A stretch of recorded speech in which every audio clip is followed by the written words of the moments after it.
You are listening to Alex Nanlohi Podcast, to know the Lord and to make Him known.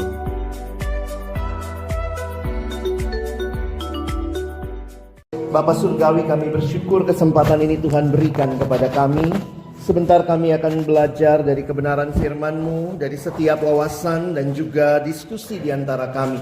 Tuhan yang kiranya menolong agar apa yang kami pelajari boleh benar-benar juga menjadi realita yang kami di dalam pemuridan yang kami kerjakan dengan fokus utama sebagai bagian dalam pelayanan perkantas boleh benar-benar kami rasakan. Waktu ke depan kami persembahkan ke dalam tangan pengasihan Tuhan. Berkati hamba-Mu yang menyampaikan dan juga setiap kami yang mendengar. Tuhan tolong kami, bukan cuma jadi pendengar firman yang setia, tapi mampukan dengan kuasa dan pertolongan dari Roh-Mu yang kudus, kami dimampukan menjadi pelaku-pelaku firman-Mu di dalam kehidupan kami, di dalam keseharian kami. Di dalam nama Tuhan Yesus Kristus, Guru kami yang agung, Sang Firman yang hidup, kami menyerahkan pemberitaan firman-Mu. Amin. Shalom. Selamat pagi teman-teman sekalian, abang kakak. Bersyukur buat kesempatan ini. Saya tidak tahu dengan mundurnya ini saya waktunya jadi berapa banyak ya. Oke, jadi saya coba bagikan dulu apa yang saya siapkan. Teman-teman, di depan ada kertas. Tentu nggak kebetulan ditaruh ya, karena kita dikinasi biar kepake kertasnya. Saya minta dengan waktu singkat. Pertama, siapa orang yang kamu ingat waktu memuridkan kamu? Coba gambar sketsa dia. Sketsa badannya kah, wajahnya kah? Tidak saya suruh bikin dengan bagus ya. Ingat-ingat aja, ada tanda spesifik kah yang teman-teman ingat dari wajahnya? Mungkin matanya, mungkin hidungnya, bengkok-bengkok. Silahkan ya. Dalam waktu 1 menit, singkat saja, bikin sketsa. Saya nggak suruh bikin gambar. Kupingnya panjang misalnya, oke, silakan. Ya.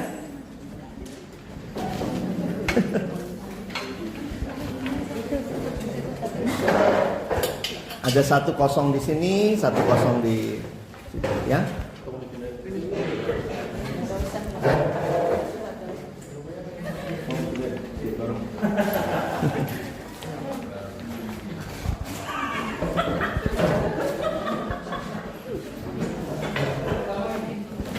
Oke, sketsanya ya.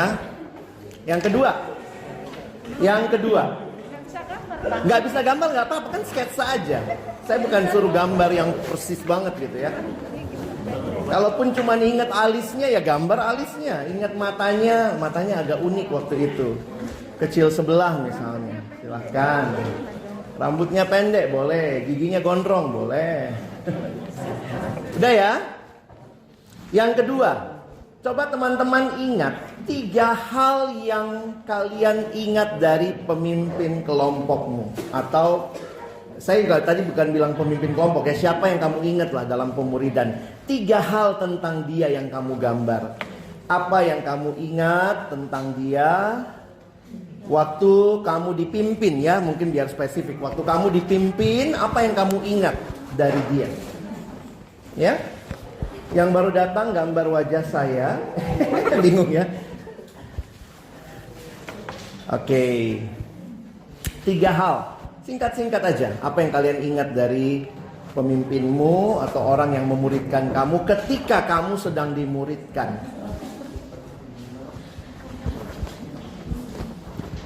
– 30 detik lagi.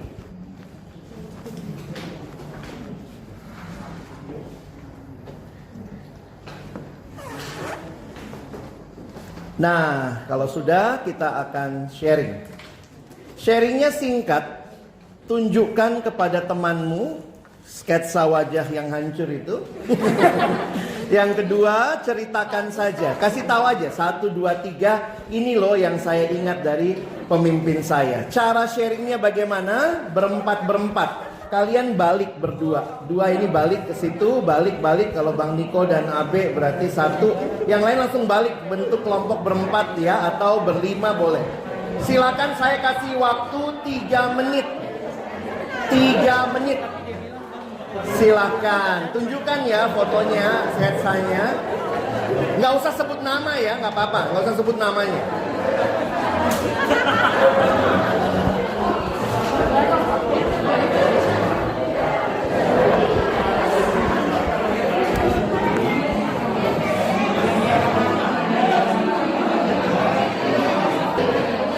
Teman-teman, kembali lagi.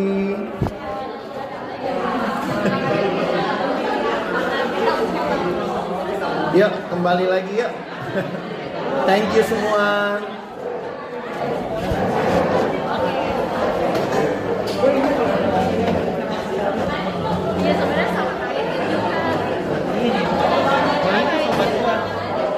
Oke.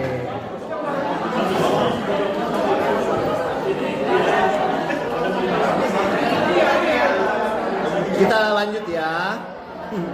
Iya. Oke. Kita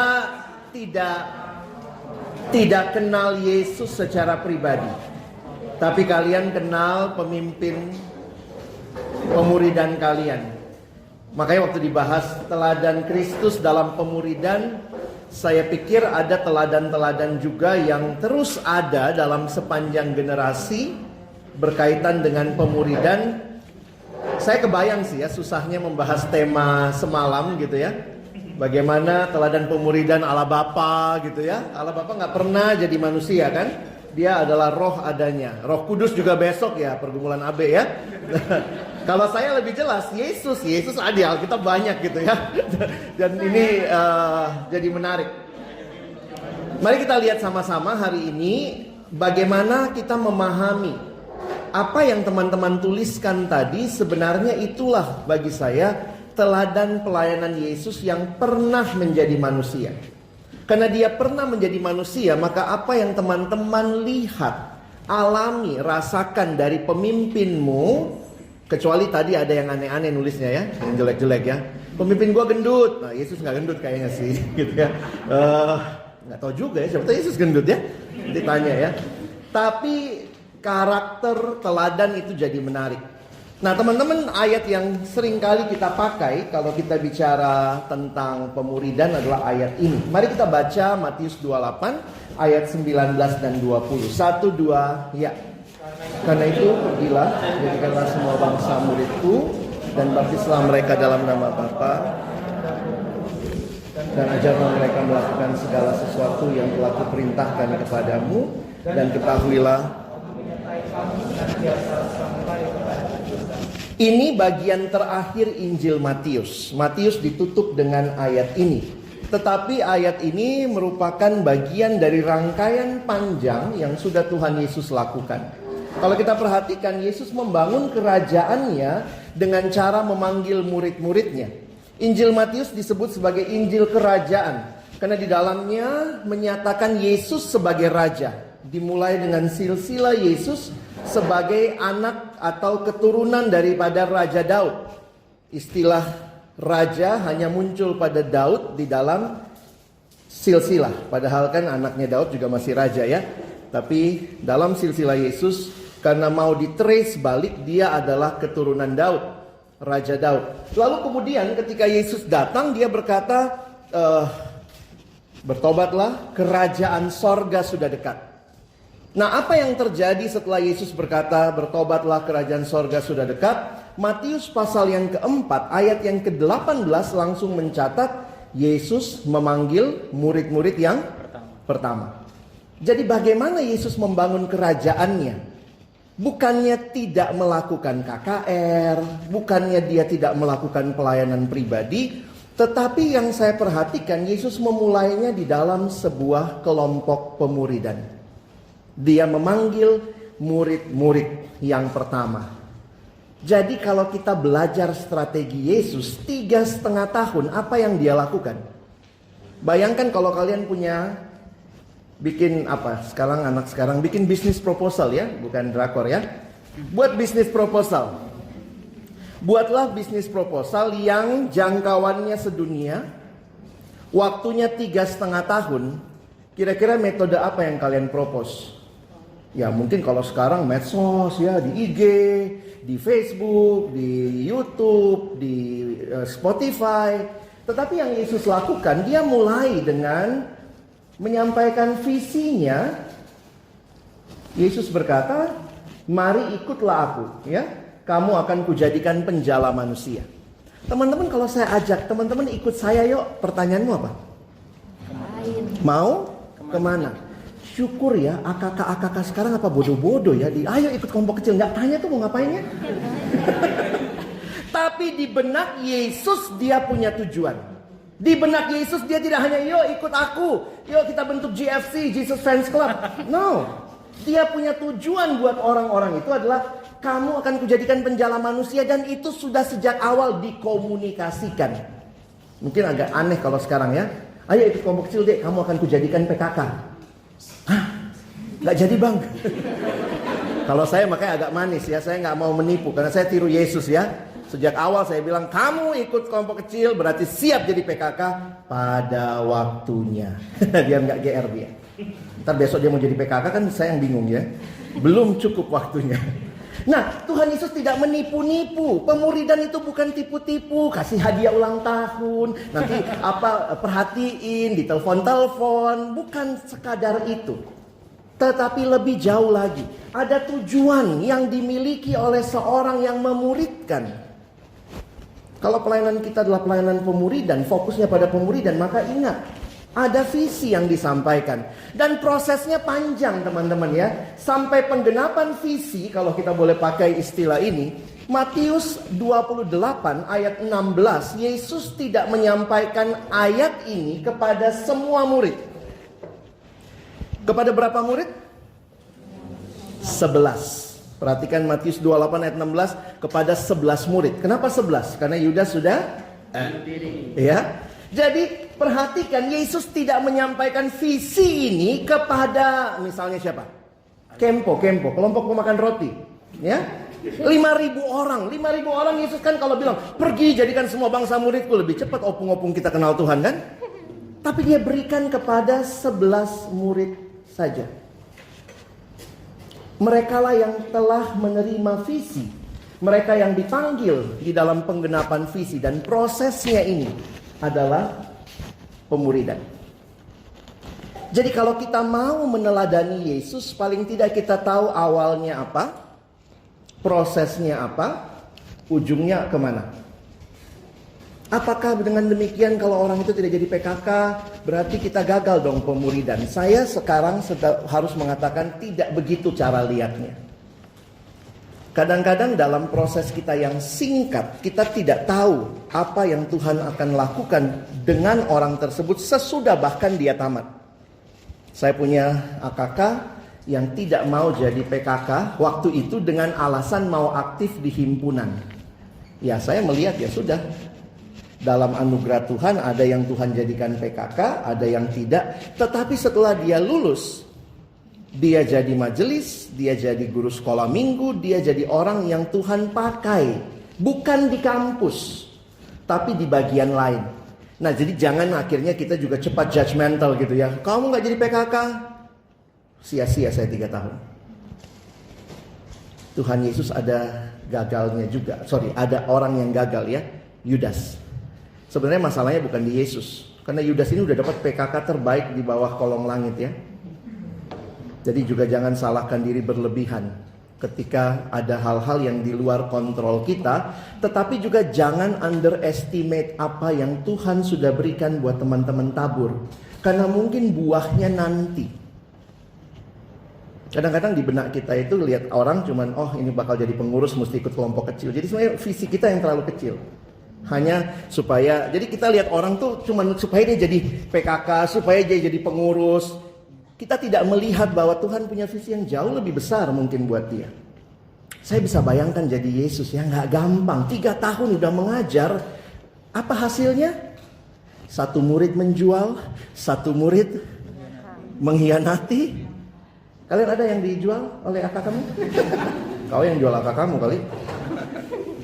Ada gitu yang dijual gitu, maaf ya. Kak Vivi menjual Kak Lilit misalnya. Karena Niko telah menjual Kak Vivi. Ini kan ada 3 generasi di sini. Ini teladan ya, seharusnya maju sini ya, nyanyi. Ini udah teladan ya, bukan Tuhan Yesus kita nggak lihat gitu ya, kita nggak ketemu Petrus ya. Tapi saya memperhatikan bahwa tidak mudah. Tetapi Tuhan memulai dengan doa juga ketika memanggil para murid. Dan saya pikir itu proses yang menarik di dalamnya. Nah, karena itu teman-teman kita simpulkan saja begitu ya. Saya kutip Om Botak ini, Timothy Keller. Dia berkata, discipleship is not an option. Jesus says that if anyone would come after me, he must follow me. Jadi pemuridan, ketika kita fokus sama pemuridan, saya pikir itu juga bagian yang kita rindukan Tuhan kerjakan di dalam pelayanan kita. Semua hal yang terkait dengan pemuridan, misalnya metodeka dan seterusnya, haruslah relasional dan disengaja. Nah, itu topik yang diberikan kepada saya. Saya agak lama bergumul dengan kalimat-kalimat ini, karena ini mungkin kalimat yang buat beberapa teman baru ya. Apa sih maksudnya relasional? Apa sih maksudnya intensional? Nah, ini intensional saya bingung. Yang pakai terjemahan yang paling saya rasa pas, ya disengaja. Karena kalau kita bilang ada intention, apa orang Indonesia bilangnya apa? Intensi. Intensi itu ada niat tertentu tuh kayaknya kesannya negatif ya. Waktu kita memuridkan orang, wah aku punya intensi nih ya. Walaupun itu benar, tetapi saya lebih senang menggunakan istilah disengaja. Apa yang disengaja, apa yang relasional, itu yang kita lihat sama-sama ya. Kita mulai yang pertama dulu. Pemuridan itu relasional. Lihatlah Yesus. Kepada siapa dia mempercayakan pelayanan? Kepada orang yang dia memang berelasi dengan mereka. Bukannya Yesus tidak punya relasi dengan yang lain. Tetapi kenapa cuma kepada 11 murid? Nah, kita mesti lihat nanti yang keduanya ya.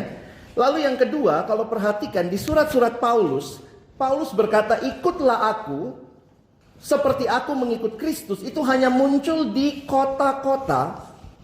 Surat kepada kota-kota yang Paulus pernah tinggal di situ. Makanya kalian tidak ketemu ayat seperti itu di Kolose. Paulus tidak pernah di Kolose. Paulus tuh nggak begini. Kamu nggak pernah lihat saya, tapi teladanilah saya. Apa yang mau diteladani? Makanya tadi saya nggak mulai dengan Yesus. Kalian nggak pernah lihat Yesus, tapi kalian pernah lihat PK kamu. Kalimat yang sama muncul di Filipi, karena Paulus pernah tinggal di Filipi. Waktu Filipi pasal 3 itu kalimatnya mirip kayak di 1 Korintus ya, ikutlah aku karena aku mengikut Kristus, atau kamu telah melihat hidupku. Kepada Timotius, di kitab Timotius juga ikutlah aku, karena memang hidupnya nyata bagi Timotius. Jadi pemuridan itu relasional teman-teman. Bukan cuma selesaikan bahan, bukan cuma kemudian pertemuan saja, tetapi ada relasi. Sehingga perintah terakhir, pergi jadikanlah semua bangsa muridku, perintah yang terjadi karena relasi. Dan tidak ada relasi seperti itu kalau Yesus dari awal tidak bangun relasi. Dan ketika dia membangun relasi, pemuridan yang dia lakukan bersama murid itu relasional sekali. Tinggal bareng, makan bareng. Jadi kalau diperhatikan, jangan buang aspek relasi ini. Itu sesuatu yang penting di dalam pemuridan kita. Karena pemuridan kita bukan sekadar sebuah program, tapi relasi. Tadi malam kita udah belajar ya. Pemuridan kita seharusnya bersifat relasional karena kita berhadapan dengan Tuhan yang relasional. Tuhan yang relasional itu bukan akibat dia ciptakan manusia, tetapi konsekuensi Allah Tritunggal. Maka di dalam kekekalan Bapa mengasihi anak, anak mengasihi Bapa, Bapa mengasihi Roh Kudus, Roh Kudus mengasihi Bapa, anak mengasihi Roh Kudus mengasihi anak. Allah kita adalah Allah yang relasional. Bahkan sebelum diciptakan manusia, banyak yang bilang, oh karena Allah ciptakan manusia, ada makhluk yang dia berelasi. Berarti Allah kita dari awalnya tidak relasional. Tetapi Allah kita Tritunggal adalah Allah yang sejak awalnya relasional. Jadi ini bukan opsi bagi kita kalau kita mau meniru Allah. Bukan opsi ya, sudahlah. Relasi itu bukan sesuatu yang ditambahkan kemudian, tapi itu sifat dasar. Termasuk waktu Allah ciptakan manusia, tidak baik kalau manusia itu seorang diri saja. Jadi Manusia makhluk sosial itu bukan teori sosiologi. Itu prinsip Alkitab. Perhatikan, keindahan hubungan kita dengan pencipta kita. Nah, ini waktu kita dicipta, kita punya relasi, harus meluap dari hati kita, sehingga kita pun menghargai semua hubungan dan interaksi yang kita miliki dengan orang lain, terutama dengan saudara-saudari dalam Kristus. Ya. Nah, saya lanjut lagi. Perhatikan teladan Yesus dalam hal relasional. Yesus tahu siapa yang ia panggil ketika ia mengatakan kepada para nelayan itu, "Mari ikutlah aku." Yesus pun juga tahu dari mana mereka berasal, apa yang mereka hargai. Mungkin kita gampang, oh Yesus mah maha tahu ya, jadi tahu semua. Tapi paling tidak kita melihat dia berusaha ya. Karena di dalam anugerah Allah, saya pikir Tuhan Yesus pun juga belajar tahu. Ini kalau memahami Allah dalam arti Yesus, Allah dan manusia, maka apakah Yesus maha tahu? Kita pasti jawab ya. Tetapi apakah Yesus maha tahu lalu dia tidak belajar tahu? Itu konsekuensi karena dia mengambil rupa manusia. Karena kadang-kadang kita pikir Yesus tahu segala hal. Betul sih. Tapi kira-kira waktu Yesus main sama temennya waktu itu, wih ada komputer loh. Yesus ngomong sama temennya ada komputer, temennya tahu nggak komputer? Terus Yesus kata komputer adalah sebuah perangkat lunak yang dilakukan gitu. Yesus tidak akan bicara itu dan mungkin juga dia tidak tahu. Dalam arti sebagai manusia yang terbatas atau yang membatasi dirinya untuk tahu. Dia tahu segala sesuatu tapi dia membatasi dirinya untuk tahu. Jadi itu konsekuensi ketika kita melihat kitab Filipi bahwa dia mengosongkan dirinya. Nah, karena itu saya melihat ini usaha nih. Yesus tahu dari mana mereka berasal, apa yang mereka hargai. Yesus berinvestasi dalam hidup mereka. Ia mengajar mereka dengan cara yang sesuai. Misalnya saat ia berjalan di samping mereka, saat makan bersama mereka, mengunjungi orang miskin, menebarkan jala, tidak ketemu ya dia kelompok kecil khusus pakai bahan di bawah pohon zaitun. Di mana pemuridan terjadi? Di dalam relasi setiap hari. Karena itu kalau kita sekarang membawa pemuridan menjadi sebuah pertemuan rutin mingguan 2 jam, kiranya kita tidak melihat hanya itu pemuridan. Di luarnya pun kita punya hidup bersama. Yang jujur aja selama masa pandemi itu agak sulit diperjuangkan. Nggak masa pandemi aja sulit, apalagi pas pandemi. Maka teman-teman sekarang kita mesti berjuang ya untuk boleh mengenal siapa yang kita muridkan. Pemuridan terjadi di dalam relasi. Dan teladannya dari siapa? Dari Yesus sendiri. Dari siapa? Dari Allah sendiri yang kita pelajari kemarin. Dan dari siapa? Dari Roh Kudus yang akan dipaparkan Bang Abe besok. Selamat. Jika Yesus mencontohkan seperti ini, maka kita seharusnya mengikuti teladannya. Yang kedua, ini kesimpulannya dulu ya. Saya tertolong sama artikel yang ditulis oleh Chapman ini ya. Make disciples about relationship. Relationship that are constantly pointing others toward the beauty and sufficiency of Christ. Nah, ini jadi menarik juga. Karena kita mengenal istilah kedua, intensional. Saya lama diskusi sama istri tadi malam persiapan ini.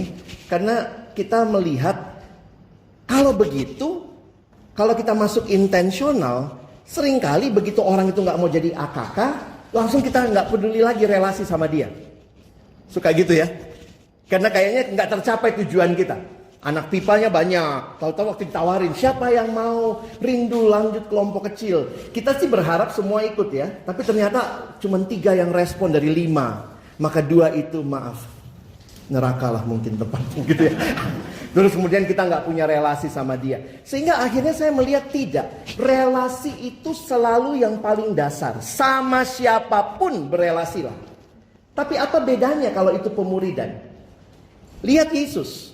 Dia datang ke kota ini, dia berelasi. Dia ketemu Sakeus, dia berelasi. Dia ketemu Nikodemus, dia berelasi. Ketemu perempuan Samaria, dia berelasi. Tetapi relasi-relasi Yang umum seperti itu, ketemu 5.000 orang dia berelasi begitu ya. Tetapi relasi yang khusus dalam pemuridan itu harus ditambah dengan yang kedua, yaitu intensional. Apakah relasi lain intensional? Saya pikir tetap Yesus pasti punya tujuan ya. Tapi bukan tujuan pemuridan. Benar? Dia berelasi dengan 5.000 orang, tetapi tidak 5.000-5.000-nya dia muridkan. Berarti relasi tidak boleh hilang. Ingat ya, walaupun nanti yang meresponnya sedikit, tetapi jangan jadi orang yang hanya kacamata kuda. Kalau bukan kelompok kecil saya nggak mau peduli sama orang itu.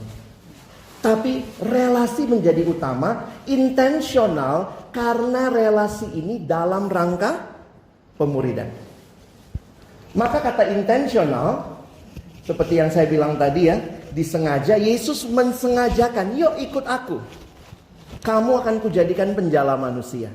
Nah, ada kalimat yang menarik begini ya. Intentional yang dimaksud, that is a word that brings depth to relationship structures. Jadi tadi kita bicara relationship. Bedanya apa waktu intentional? Ini memberikan kedalaman relasi. Karena ada tujuan pemuridan.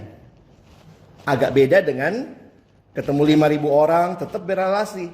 Tapi mungkin tidak sedalam pemuridan.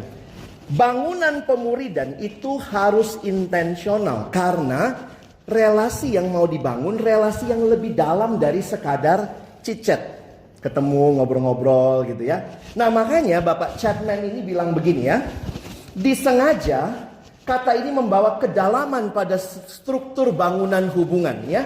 Makanya banyak dari kita memiliki hubungan yang umum, hanya di permukaan, dangkal dan bahkan kosong dari pengaruh. Ya jujur aja ya, kalau di kantor juga ya udahlah. Kadang misalnya teman-teman yang di kantor ya udah, yang penting ya sahabat aja lah, baik aja lah sama semua orang ya. Tapi seorang pembuat murid memiliki kerinduan besar dalam hatinya. Bagaimana dia mengasihi, dia memimpin, dia melayani, dia mengajar, mendengarkan, melayani orang-orang yang telah Allah tempatkan di dalam hidupnya. Sehingga ini yang membedakan. Karena kalau tidak,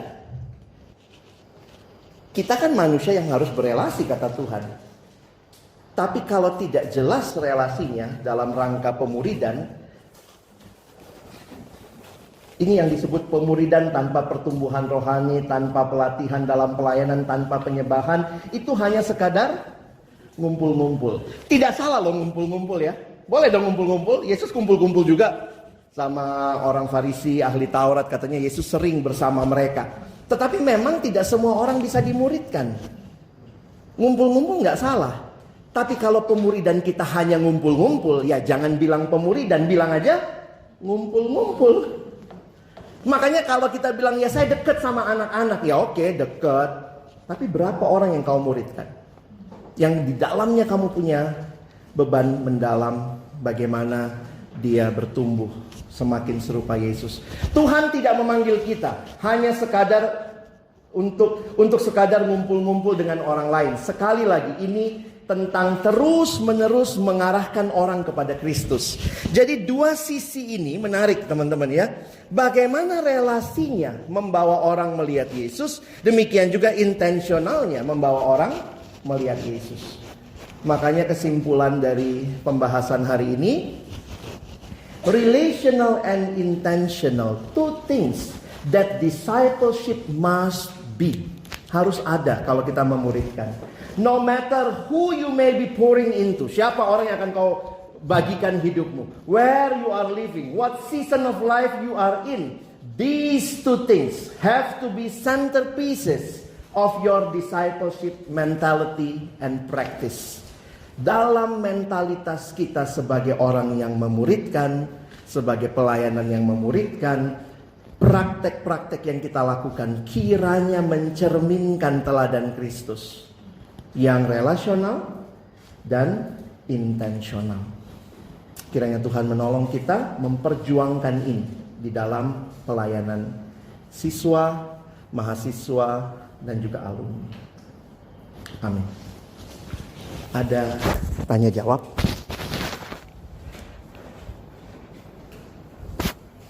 Perlu bertanya? Silakan kalau ada. Kalau enggak,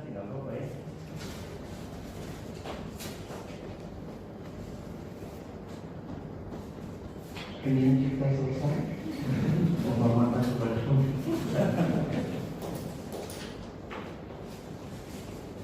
Oke. Saya mau banyak kalau kita sepakat dengan relasional dan intensional gitu. Persoalannya sekarang kan kita dalam kondisi bertumbuh sebagai PKK. Nah ini gimana menyiasati supaya hidup kita itu ditangkap oleh murid yang sedang kita muridkan. Jika kita punya sisi-sisi gelap kehidupan, tetapi itu relatif kita tutup pintu. Nah kapan itu ditutup, kapan itu dibuka, dan seperti apa prosesnya. Jadi kalau rujuk dengan yang dikatakan oleh Mas Jonas tadi malam itu, bahwa memang ya kita kan harus memperkenalkan siapa kita yang itu seperti hal memperkenalkan. Nah itu di dalam proses itu kan kita jujur aja kita punya sisi-sisi yang juga ya bisa jadi orang yang kita muridkan itu tersandung juga gitu. Nah bagaimana supaya itu tidak tersandung, seperti apa kira-kira mungkin pengalaman pribadi. Menarik ya kalimat Bang Eli tadi, yang saya tangkap satu sisi adalah kita sedang terus jadi murid juga, jadi kita belum sempurna. Kalau saya sih Bang melihatnya yang pentingnya, dan saya juga rasa di antara kita juga harus diperjuangkan, karena bukannya belum ada, tetapi harus diperjuangkan. Milikilah teman-teman sesama murid yang berjalan bersama. Jadi jangan cuma senang kamu mimpin kelompok kecil ke bawah, ke atasnya siapa yang mimpin kamu? Kalau bilang nggak ada yang mimpin saya lagi, siapa komunitas yang sama-sama berjalan sebagai pembuat murid? Di kita ini paling gampang mimpin baru tapi tidak punya komunitas sambil memimpin. Saya pun merasakan ya, kita ya makin senior gitu, makanya kan kami juga mau berjuang lagi bikin KTP lansia. Karena jujur ya, ada hal-hal yang dalam kita memimpin tidak bisa kita ceritakan langsung, karena mungkin itu sangat gelap, atau itu mungkin jadi batu sandungan buat adik-adik ketika misalnya mendengar, ih Bang Alex mesti begitu ya. Tapi ketika itu didengar oleh orang yang mungkin juga sama-sama dalam pergumulan, kita jadi bisa lebih punya komunitas. Nah saya melihat itu tidak kita biasakan. Nah ini PR-nya persekutuan alumni. Jangan senang orang datang PAKJ, PNKJ banyak. Senanglah kalau banyak KTP. Kalau dia tidak punya support system, itu kadang-kadang ya saya mulai lihat lah ya, alumni-alumni yang berkurang begitu ya. Kita bagus sih PAKJ-nya datang sekian, persekutuan alumni-nya, KTA-nya banyak, tapi berapa banyak yang pulang punya komunitas. Dan saya juga sadar gitu ya, nyari komunitas buat yang agak senior juga agak malu ya. Agak malu mungkin gitu. Kalau kami di staff kan dikondisikan, ada komunitas, kami punya KTP, semua staff punya KTP, dan ada yang memimpin.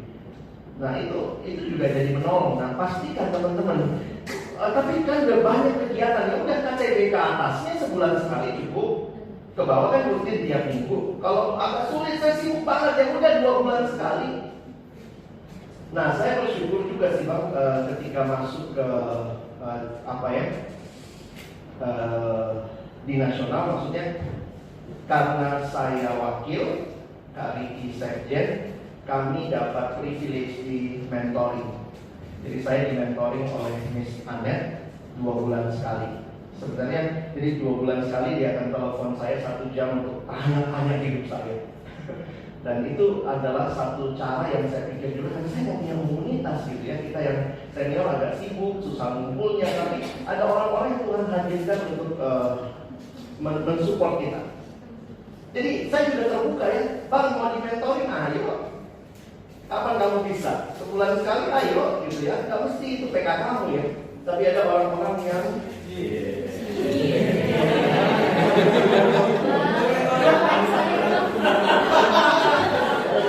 dia butuh mentoring 5 menit. Oke.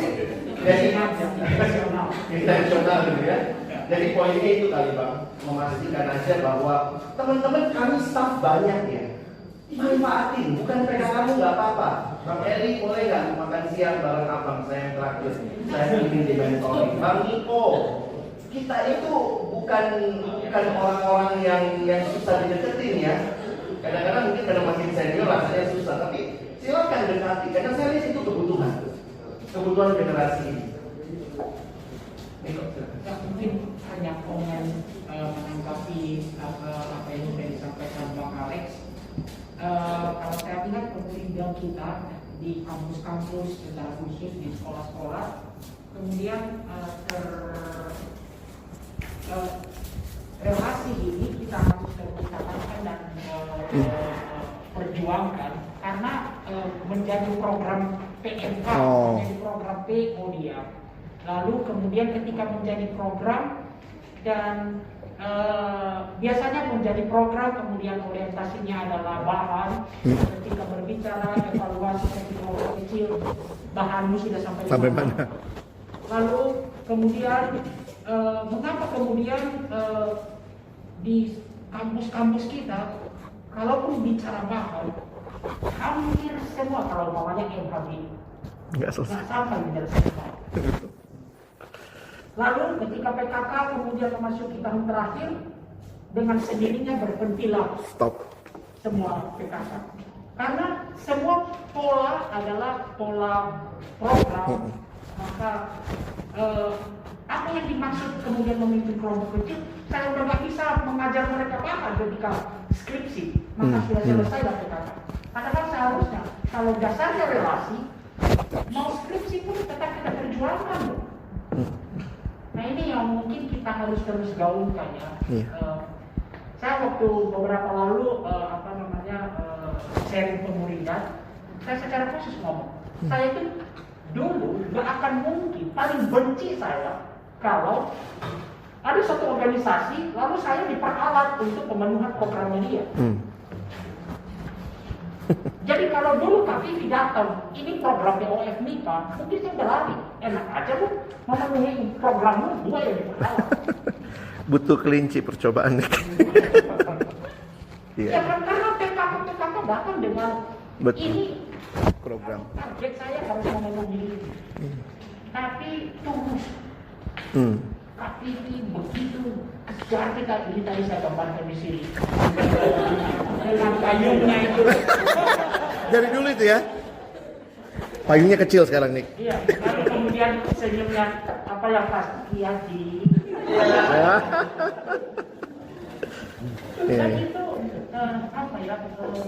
Betul-betul berasa kita sedang pemenuhan program PO. Tapi saya mau tanam, investasikan hidup saya. Nah saya nggak tahu apa saya ingin Anda share. Ya, nggak apa. Itu yang perlu kami kan. Kenapa dalam tahun ini kita terus gaungkan relasional, intensional. Tapi hati-hati jangan kembali relasional intensional ini kembali menjadi program. Harus jadi mental. Thank you. Thank you untuk sharingnya hari ini. Secara dalam kembali menyampaikan kepada kita relasional intensional. Sama-sama. Thank you. Baik. Sebelum Dodi maju lagi, kita tutup doa ya. Yuk kita boleh minta kesediaan Kak Vi, boleh menutup dalam doa buat sesi kita pagi ini.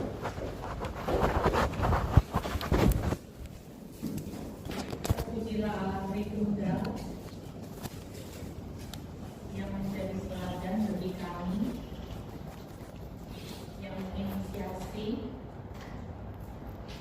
pemuridan bagi kami, yang mengerjakan relasional dan intensional dalam hidup kami, sehingga oleh karena pekerjaan Allah kami disambungkan untuk membangun pemuridan atas dasar relasional dan intensional. Kami sangat bersyukur dan berterima kasih untuk hamba-hambamu yang Kau pakai bagi pemuridan hidup kami.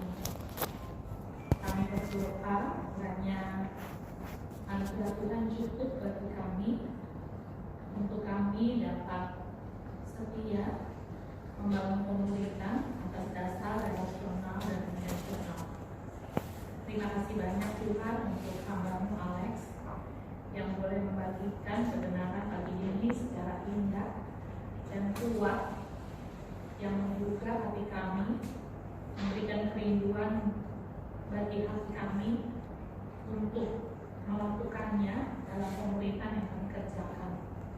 Kami berdoa kiranya Tuhan terus memakai Alex dan Debbie menjadi pasangan suami istri yang sungguh-sungguh dinikmati relasional dan intensional pemerintahannya bagi orang-orang yang Tuhan percayakan untuk mereka layani. Sekali lagi kami bersyukur Tuhan untuk firman Tuhan pagi hari ini dan juga terima kasih untuk hamba-Mu. Dalam nama Tuhan Yesus kami bersyukur. Amin. Amin. Makasih Kak Pi. Sebenarnya Pada Pur.